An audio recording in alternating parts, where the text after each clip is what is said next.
Bom, voltamos aqui então com a nossa lição número 9, né? A parte 2. Essa lição abençoadíssima, meus irmãos. Um chamado à adoração e um alerta. Agora nós vamos para o tópico 2. Quem tem a revista aí acompanhe, quem não tem, Salmo 95, tá bom? O tópico 2, né? Depois aqui da gente ter já falado sobre o tópico 1, convite à adoração, nós vamos para o tópico 2, entendendo o que é adoração. Aqui mora um segredo. O salmista faz um segundo convite no Salmo 95, no versículo 6. Ó, vinde e adoremos e prostemo-nos, ajoelhemos diante do Senhor que nos criou. Conceito de adoração. Conceito de adoração por vezes é confundido com a ideia de apresentar algum cântico. Olha só como isso daqui é profundo. Eu vou ler novamente. O conceito de adoração por vezes é confundido com a ideia de apresentar algum cântico ou participar de algum culto. O conceito de adoração às vezes é confundido com isso. Então vamos nos aprofundar mais para a gente poder explanar melhor isso daqui. No entanto, adorar vai além do que simplesmente um louvor ou participação de um culto. Adorar consiste em prestar reverência, humilhar-se diante do eu sou de Deus, reconhecendo a sua soberania, observando os seus preceitos e rendição à nossa vontade. A nossa vontade, ela nesse caso fica em segundo plano. Nós temos que agradar a Deus na adoração, né? O ato de adoração sempre faz parte da vida do povo de Deus e pode ocorrer de diversas formas. A adoração ela pode ser doméstica, pode ser aí na sua casa, né?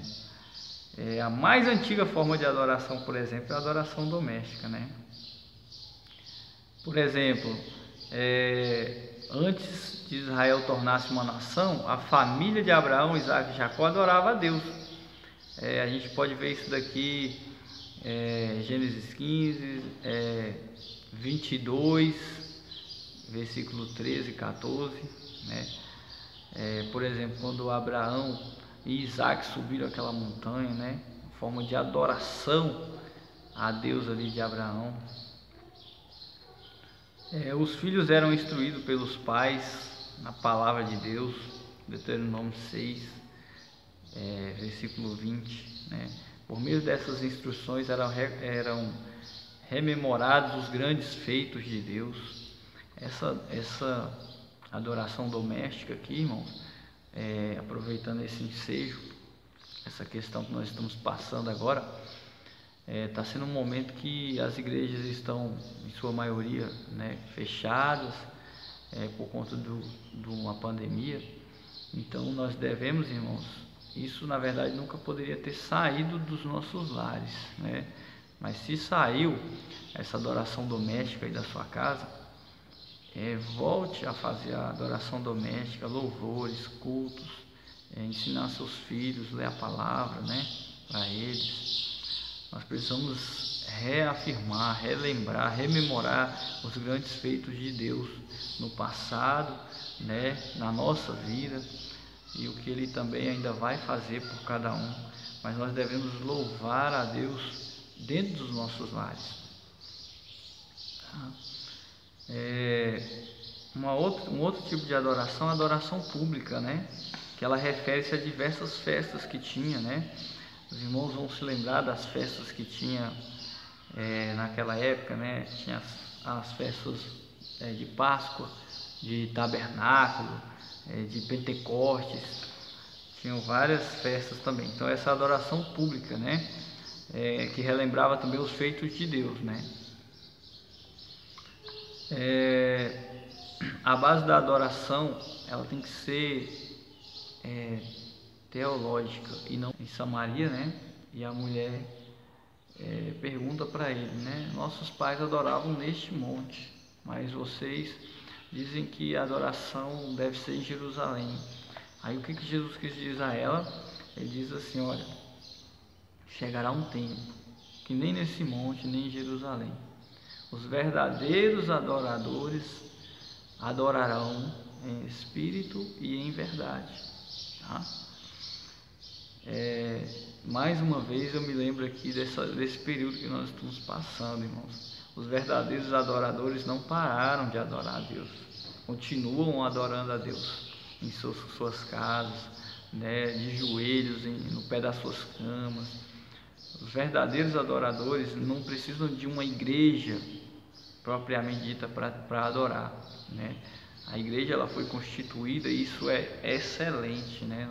Eu estou sentindo muita falta dos cultos, por exemplo, né? De tocar na igreja, de louvar a Deus, de cantar, de ter a comunhão com os irmãos. Mas essa não é a essência da adoração. A essência da adoração é você e Deus, tá? Então, por conta que não está tendo culto, você não pode parar de adorar, porque os verdadeiros adoradores, eles não dependem de templos, eles dependem unicamente, exclusivamente da sua relação de intimidade com Deus, tá bom? Então, por esse período que não está tendo culto nas igrejas, você é um adorador de verdade, um verdadeiro adorador, então continue adorando, louvando a Deus na sua casa, tá bom? Eu queria fazer aqui um paralelo entre louvor e adoração. O louvor, ele deve ser teocêntrico, né? Como a gente já falou, ele não precisa promover o homem, né? A adoração, ela já tem uma diferença, ela tem que ter atitude, tá? Ela tem que ter humilhação. A adoração, ela tem que ter rendição a Deus.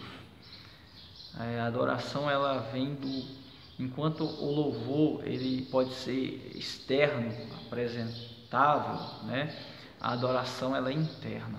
Muitas vezes a gente está na igreja, uma pessoa está bem caladinha lá no cantinho, muitas vezes a adoração dela está chegando, né? E outra pessoa às vezes que está ali só cantando, só para se apresentar ao público, o louvor dela não está passando do teto da igreja, né? Eu me lembro aqui agora de uma passagem, Lucas 18,